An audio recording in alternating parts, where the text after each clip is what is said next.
বেসরকারি শিক্ষক কর্মচারী ফোরামের পক্ষ থেকে আমি ফোরামের সভাপতি হিসাবে সারা দেশের শিক্ষক কর্মচারীকে অভিনন্দন জানাচ্ছি। আমরা 2023 সালে প্রেস ক্লাবের সামনে 44 দিন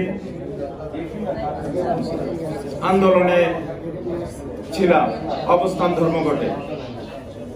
কিন্তু তৎকালীন সরকার আমাদের এই আন্দোলন এবং আমাদের বেসরকারি শিক্ষক কর্মচারীদের যে চাহিদা ছিল,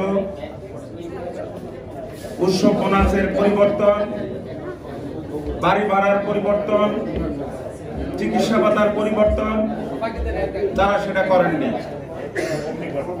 আমরা গত নভেম্বরে 15 তারিখে জাতীয় প্রেস ক্লাবের সামনে একদিনের প্রোগ্রাম দিয়েছিলাম। আমাদের বিশ্বাস ছিল 5ই আগস্টের পরে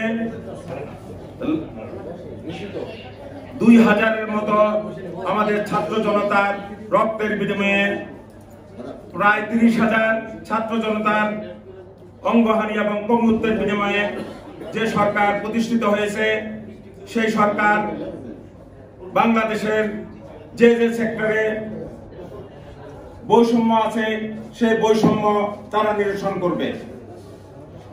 আমরা তখনকার সময় বক্তব্য বলেছিলাম, এই সরকারকে আমরা কিছুটা সময় দিতে চাই। আমরা সেই প্রেক্ষিতে 6 মাস পর আন্দোলন শুরু করি এবং আন্দোলনের আগেই আমি 9 তারিখে সচিবালয়ে ফোরামের পক্ষ থেকে এবং জাতীয়করণ প্রত্যাশী জোটের আহ্বায়ক হিসাবে মাননীয় শিক্ষা উপদেষ্টার সাথে দেখা করি। উনি আমাদের সাথে 45 মিনিট অত্যন্ত আন্তরিকতার সাথে এবং গোটা শিক্ষা ব্যবস্থা সম্পর্কে আলোচনা করেন।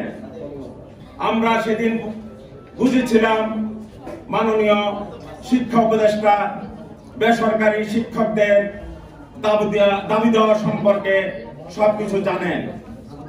ওনাকে আমরা বলেছিলাম, স্যার, আপনি আজকে আমাদের সাথে যে কথাগুলো বলেছেন, সেই কথাগুলো যদি আপনি একটু মিডিয়ার সামনে অথবা ঘোষণা দিয়ে বলেন, তাহলে 12 তারিখে যে অবস্থান কর্মসূচি সেটা আমরা প্রত্যাহার করে নিতে পারি। আমাদের মাননীয় শিক্ষা উপদেষ্টা স্যার সেদিন সেটা রাজি হননি। ফলে আমাদেরকে অনাকাঙ্ক্ষিতভাবে এই সরকারের, এমনিতে এই সরকার চাপের মধ্যে আছে, অনেকগুলো আন্দোলন ফেস করতে হয়েছে। আমরা চেয়েছিলাম না যে সরকারকে চাপে ফেলার জন্য। আমরা আশা করি আগামী ঈদ উল আজহাতে সরকার সম্পূরক বাজেটে শিক্ষকদের জন্য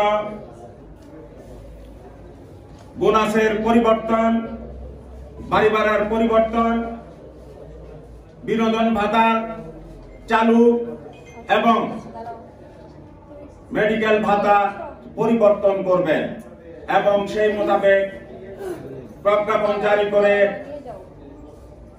পরবর্তী মাননীয় উপদেষ্টা সেটা কার্যকর করবেন। আমরা আজকে সাংবাদিক সম্মেলনে আমাদের যে শিক্ষক কর্মচারীরা উপস্থিত হয়েছেন, মিডিয়া কর্মীরা উপস্থিত হয়েছেন, সকলকে আন্তরিক অভিনন্দন জানাই, শুভেচ্ছা জানাই।